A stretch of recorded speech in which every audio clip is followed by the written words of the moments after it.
আরে ভাই কোথায় যাচ্ছেন একবারে আমার কথাটুকু শুনে যান ভাই। আপনারা তো আপনাদের বোনকে বিয়ে দিচ্ছেন ভাই, টাকা পয়সা ধনী অট্টালিকা দেখে ভাই। আগে দেখবেন ছেলেটা মানুষ কিনা ভাই। বাবা আপনি তো আপনার তো মেয়েটাকে তো বিয়ে দিচ্ছেন, আগে দেখবেন ছেলেটা মানুষ কিনা। কারণ মানুষের ঘরের জন্ম নিলে কিন্তু মানুষ হওয়া যায় না। মানুষ হইতে হলে আচার আচরণ ব্যবহারের মাধ্যমে তাদেরকে মানুষ বলে।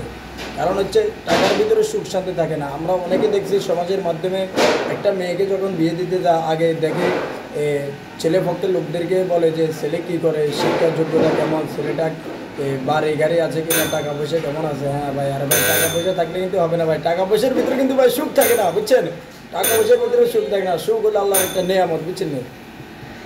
আর ভাই আমরা দেখতে পাচ্ছি অধিনিয়ত ভাই, সব সময় দেখতেছি একটা মেয়েকে একটা ছেলে কীভাবে টর্চারিং করতে আছে, হাত পাও বেঁধে ভাই। এই তো মানুষের কাতারে পড়ে না আমার মনে হচ্ছে। এই তো একটা জালিমের কাছে মেয়েটাকে বিয়ে দিচ্ছে ভাই। একটা বাবা একটা মেয়েকে এত রাজকন্যার মতো ছোটো থেকে তিল তিল করে বড় করার পরে যদি একটা জালিমের হাতে যদি তুলে দেয়, তাহলে মেয়েটার জীবনটাই কিন্তু বরবাদ হয়ে যায় ভাই। এইসব ছেলেদের কাছ থেকে আপনারা মেয়েকে বিয়ে দেবেন না।